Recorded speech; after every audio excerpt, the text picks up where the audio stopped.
Today we're going to do a review on the Wild Heart soft pannier saddlebags.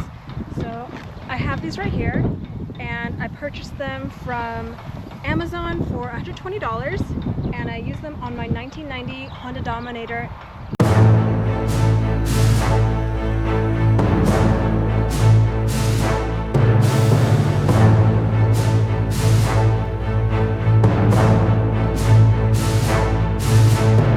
Of them, they're 42 centimeters long, 23.5 centimeters wide, and 30 centimeters tall. And in inches, that's 16.5 centimeters, 9.2 centimeters, and 11.8 centimeters.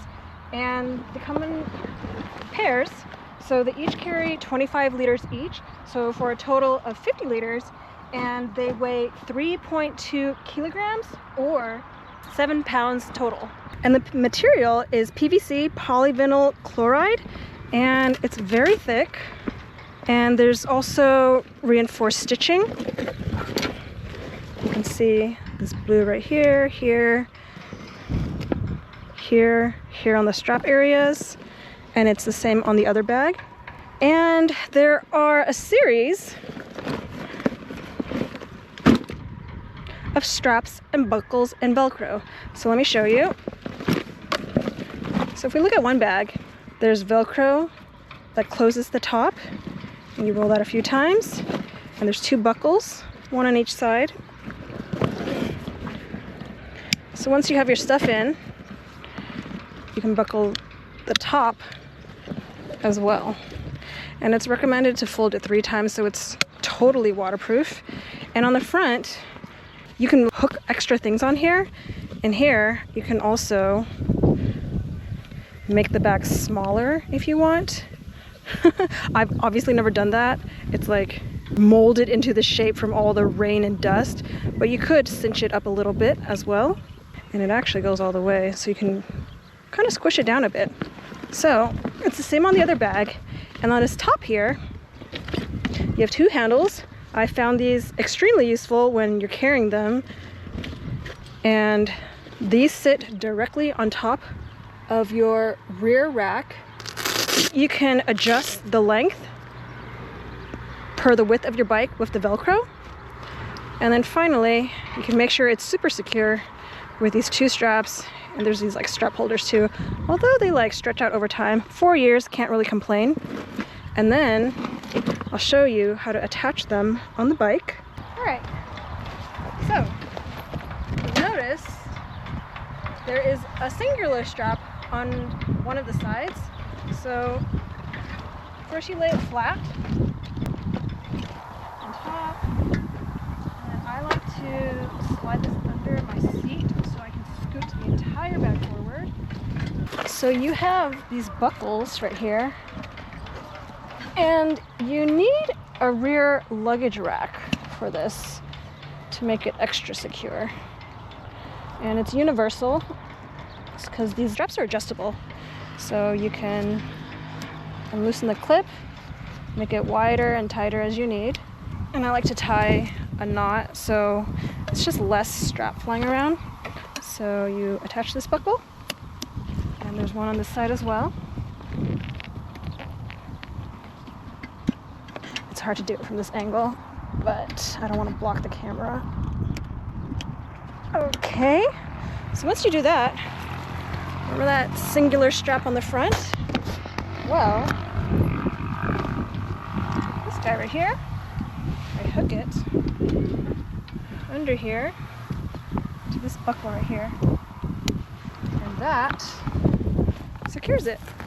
So you can make it pretty tight,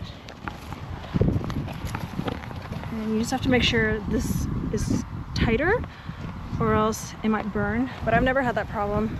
So these bags are totally weatherproof. They're rainproof, waterproof, snowproof, dustproof, like anything. I've ridden in all types of weather and terrains. I've dropped this bike over 30 times, and there's not one single hole in here. Like, these bags are extremely durable. There's some scratches, and that's normal, but overall they're extremely durable for the price. They were $120, so these bags are great, and let me show you how I pack them. All Alright, so as far as weight distribution, I like the left side of my bike heavier because that's where the kickstand is. And when I first started adventuring with these bags, I would make them equal in weight, and that did not work out well for me. Because they were equal in weight, the bike would just be floating in the middle and it wouldn't lean to one side on the kickstand. And I've dropped my bike several times because of that. So I find that packing the left side a little bit heavier is more beneficial to me, but I wouldn't overpack it, or else now you're balancing on the kickstand, you're not leaning on it. And when you're balancing on the kickstand and the kickstand is the center weight, then you can topple over that way. So it differs from person to person and what you put in your pack, but that's just what I found that works well for me. So how I make sure it's on the left side is this strap is on the right side. So here, put stickers, winter clothes. I like to put my electronics in the middle when I drop it. Then it has cushion on either side. Supplements in the back. I have my chain lube, BB40, face mask, my winter gloves, and then vitamins. Okay, so once I pack that, roll it, and then pack the right side. So I put the heavier stuff on the bottom. I like to put my camping stuff on the right side. Sleeping bag, pad, lights, tent sticks, poop shovel, my filter, headlight, and my towel. So what I pack in my ears, make sure everything's inside, top straps. So when it's raining, I roll it 3 times, but when it's sunny like this, I just roll it twice. I've never had a problem with rain getting in or snow, and that works for me. So let me show you how I put it on the bike.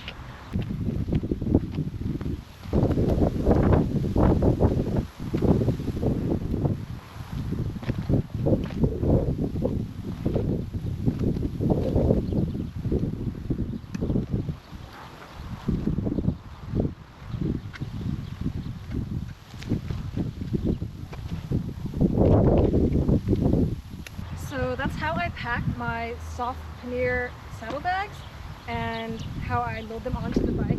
As far as aerodynamics, I would say that, they're bags, so they make the bike wider and heavier, that's a given, but they are manageable, right? And they sit pretty well on the back tire and low to the weight of the bike, which I like, and they don't really bother me when I get on it.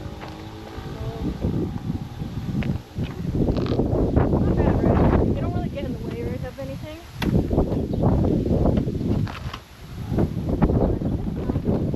I guess, for someone not so flexible, you need a little bit of hip flexibility because you're swinging it for a longer distance versus now you're tripling the weight. So that's one thing, I guess. Your right hip has to be a little bit flexible, but it's not a problem. And I would say 2 or 3 things I really like about these bags. They're really durable. There's no holes or anything. I've dropped this bike over 30 times. I've crashed the bike with these bags, and we slid in quite a long distance. And these bags have been in every type of weather, like rain, snow, the Sahara Desert, ice in Ireland, and extreme heat, extreme cold, and they're doing fine. So they're extremely durable, they're extremely weatherproof, and they're really good for the price point, I would say. When I first started using them, I felt like they were too heavy, 7 pounds, or 3.2 kilograms. But when you look at what's on the market, if you go any lighter, it probably wouldn't be as waterproof. And I would say it's a good trade-off. 7 pounds for something so durable for only $120 that has lasted me 4.5 years. It's a pretty good value item. Some things I don't like about it are they're not secure. So when I leave my motorcycle to go hiking to an archaeological site, I'm very anxious all the time because all someone needs to do is that, and they have all my stuff, which I'm very lucky no one has done that yet. So that speaks to how much better the world is than we think it actually is. And the other thing I don't like about it, so lack of security. The other thing I don't like is once you open it on the bike, there's no form-fitting, like there's no form. There's no dividers or any solid, I don't know, like structure to the bag. So it kind of like spreads out all wonky, and I have a hard time rolling it back up because I have like a duffel bag on top of this. So I'm trying to like roll it under my duffel bag, and it gets kind of annoying. So security is one thing, and also like the lack of form and structure. But again, if you put like a solid piece of plastic in here, then it gets heavier. So that is the trade-off. And although there are no holes from me dropping the bag, let me show you what has sort of worn out. Okay, so if you look on the inside of the bag, these straps and the threading were starting to come out. So let me show you. This guy was starting to get loose. This guy was starting to get loose. So I actually had these rivets installed in Turkey, and they are perfect. Like we can use this for another 40 years. These guys are not coming out at all. So that was the only thing that came out over 4.5 years of rough, rugged use. They're great bags. So I would recommend these bags for beginning tours, people that are concerned with budget, people who want something rugged, durable. Like, these bags are literally indestructible. I've used them for 4.5 years, and the threading of the straps is the only thing that kind of came loose. But in any other case, like, I usually destroy my equipment, and these bags have withstood crystal testing. So I hope this helps someone that maybe is deciding between several types of bags. So thank you for joining.